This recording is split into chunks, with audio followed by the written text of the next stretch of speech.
한 주 잘 지내셨나요?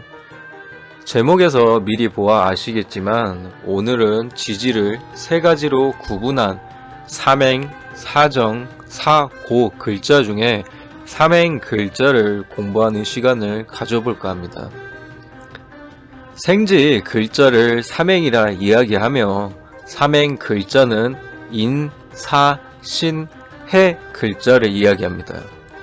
계절적인 관점에서는 계절의 시작, 임묘진의 인은 봄, 사오미의 사는 여름, 신유술의 신은 가을, 해자축의 해는 겨울, 기적인 흐름에서 생지, 인은 해의 생지, 사는 인의 생지, 신은 사의 생지, 해는 신의 생지, 임목은 다음 계절인 사화의 생지, 사화는 다음 계절인 신금의 생지, 신금은 다음 계절인 해수의 생지, 해수는 다음 계절인 임목의 생지.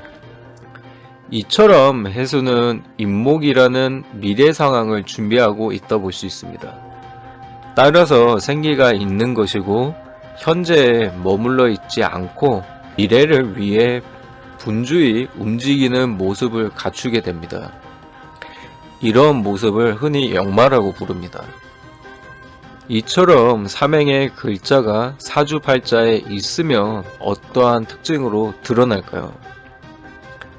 대체적으로 정신이 자유로우며 대상에 대한 이해가 빠릅니다.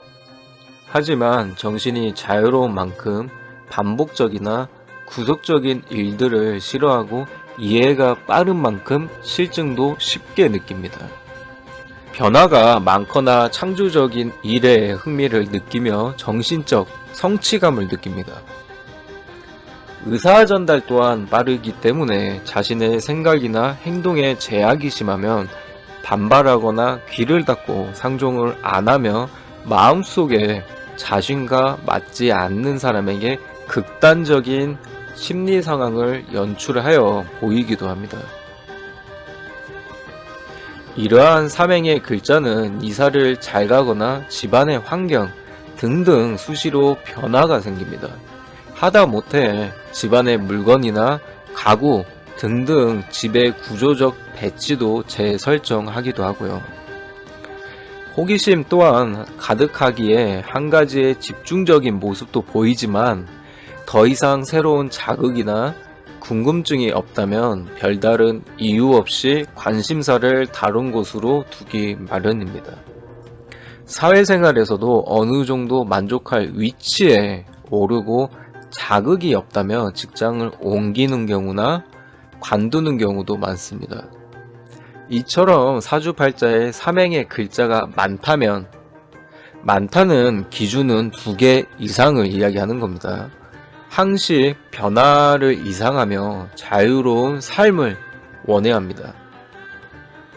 삼행이 어떠한 금묘화실상 위치, 육친 등등 이냐에 따라 상세한 통변이 되지만 아직은 금묘화실, 육친 등등을 학습한 상태는 아니니 시청하시는 분들은 지지의 글자에 삼행의 개수로 간략하게 판단하셔도 무방합니다. 상담자가 사주에 삼행의 글자가 움직이는 시기에 방문하여 이사 또는 직장 이동을 질문을 하였다고 가정을 해봅시다.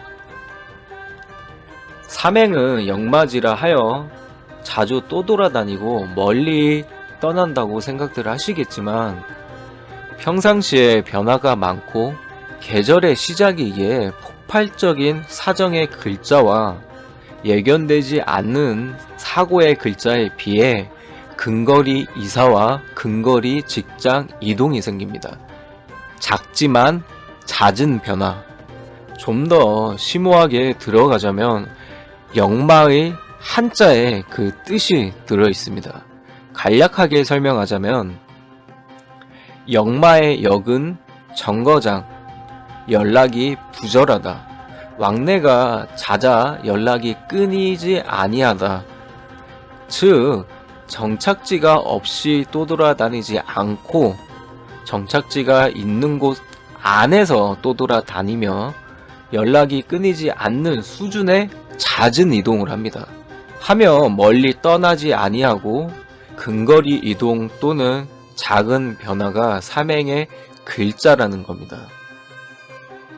계절적인 요소로도 여름에 갑자기 덥지 않고 빛이 부드럽게 뻗어 나가고 겨울이라 갑자기 춥지 않고 어둠이 부드럽게 뻗어 나가듯이 갑작스럽게 덥고 춥고 폭발적이지 아니하고 부드러운 것처럼요.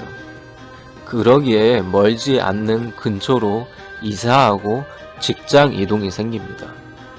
물론 사정, 사고의 글자라 어찌 연결고리가 있냐, 근묘하실 상태가 어떠냐에 따라 더 상세한 풀이가 필요하지만 삼행의 글자만 놓고 보자면 그렇습니다. 삼행의 글자는 정신이 자유롭고 이해가 빠르며 실증도 금방 느끼는 모습에 형충을 당하면 어떠한 모습이 드러날까요? 이러한 양상이 더 부각되어 극단적인 모습이 보입니다. 정신이 울트라 슈퍼하게 자유로워 대가리에서 필터 없이 말이 나오고 이해력이 간혹 천재인가 하는 창의성이나 반대로 상식 밖에 이해가 안 되는 모습이 보입니다. 실증을 느끼다 못해 관심이 떨어지는 것은 사람이든 물건이든 폐기하는 수준의 행동이나 말, 모습이 보입니다. 즉 쉽게 본인 잘난 맛에 사는 그런 양상을 보이기도 합니다.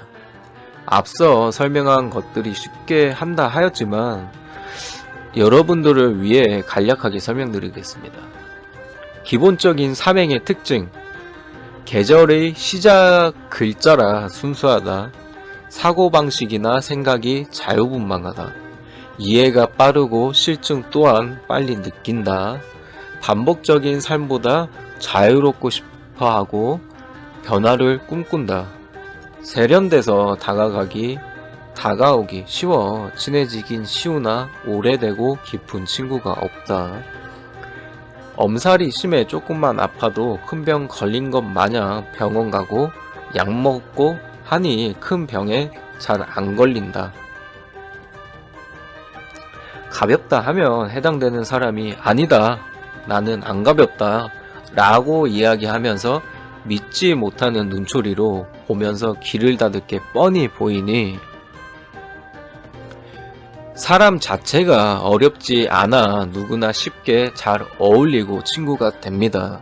뭐 거의 요즘 말로 분위기 메이커, 인싸 라고 장점으로 승화시켜 이야기해야겠죠. 그래야 네 맞아요 라고 이야기를 합니다. 아시겠죠? 나중에 기회가 된다면 상담의 말 스킬이라는 시간도 가져보도록 해보죠. 아무튼 우울한 날에는 꼭 삼행의 글자를 술자리에 부릅시다. 말을 잘하고 재밌고 형충까지 맞았다면 그날 술자리 분위기가 요즘 말로 핫하겠죠. 저 또한 때로는 술자리에 적당한 삼행의 글자를 드리기도 합니다. 사정, 사고에서도 배우겠지만 술자리에 사정의 글자만 있다면 뭐 거의 초상집입니다. 그러니 적당한 소음의 분위기를 내고 싶은 날은 삼행의 글자를 불러보자고요. 이처럼 단순하지만 삼행 글자라는 자체만으로 통변의 다양성을 보입니다. 물론 형충합이나 근묘하실상 계절적 요소에 조금씩 다른 양상이 보이지만 어차피 삼행이라는 기본적인 틀 안에서 응용을 하는 겁니다.